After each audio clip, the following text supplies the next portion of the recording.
Recipe టేబుల్‌కు స్వాగతం. ఈరోజు recipe టేబుల్‌లో ఇడ్లీ పిండి ఎలా చేయాలో చూద్దాం.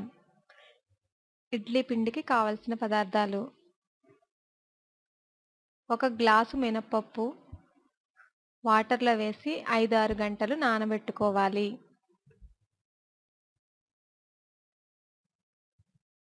1 గ్లాసు మినపప్పుకు 2 గ్లాసుల ఇడ్లీ రవ్వ వేసుకోవాలి. 2 గ్లాసుల ఇడ్లీ రవ్వను మనం పిండి మిక్సీలో వేసుకుని రుబ్బుకునే ముందు నానబెట్టుకోవాలి. తగినంత ఉప్పు.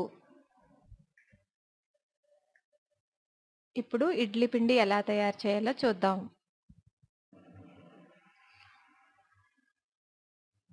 ఇడ్లీ రవ్వలో వాటర్ వేసుకుని నానబెట్టుకోవాలి. పప్పు మనం మిక్సీలో వేసుకునే ముందు ఇడ్లీ రవ్వను నానబెట్టుకోవాలి. ఇడ్లీ రవ్వను 3-4 సార్లు బాగా కడుక్కోవాలి. కడుక్కుని ఒక పక్కన పెట్టుకోవాలి. ఇప్పుడు మిక్సీ జార్లో శుభ్రం చేసుకున్న పప్పును వేసుకుని మిక్సీ పట్టుకోవాలి.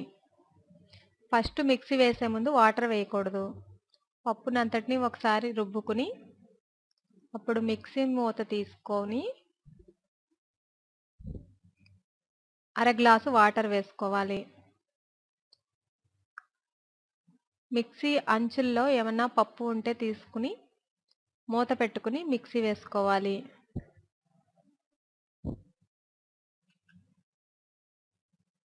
పిండినంతటిని ఒక గిన్నెలోకి తీసుకోవాలి.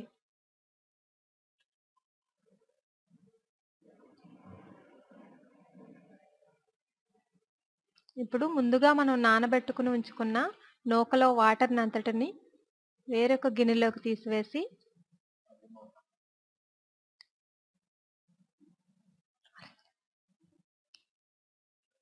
ఆ ఇడ్లీ రవ్వను ఇలా బాగా కడుక్కోవాలి.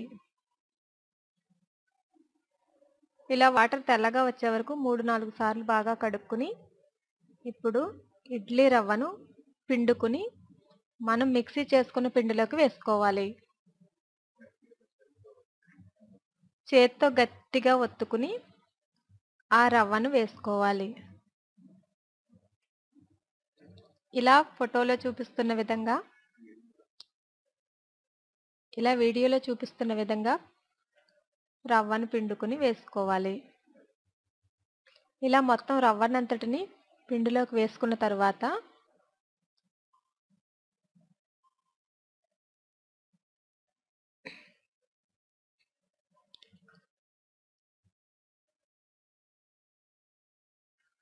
ఉదయం మనం ఇడ్లీ వేస్తామనగా సాయంత్రం పూటే ఈ పిండిని సిద్ధం చేసుకోవాలి. అలా అయితే పిండి బాగా వస్తుంది. తగినంత సాల్ట్ వేసుకున్న తర్వాత మొత్తం అంతటిని బాగా కలుపుకోవాలి. పిండి బాగా కలిసేలాగా కలుపుకోవాలి. ఇడ్లీ రవ్వ, పిండి, సాల్టు బాగా కలిసే విధంగా ఇలాగా వీడియోలో చూపిస్తున్న విధంగా కలుపుకోవాలి. అంతే, ఇడ్లీ పిండి రెడీ. మీరు కూడా ఈ విధంగా ట్రై చేయండి. ఇడ్లీ చాలా మృదువుగా వస్తుంది. మరిన్ని రుచుల కోసం చూడండి రెసిపీ టేబుల్. ధన్యవాదములు.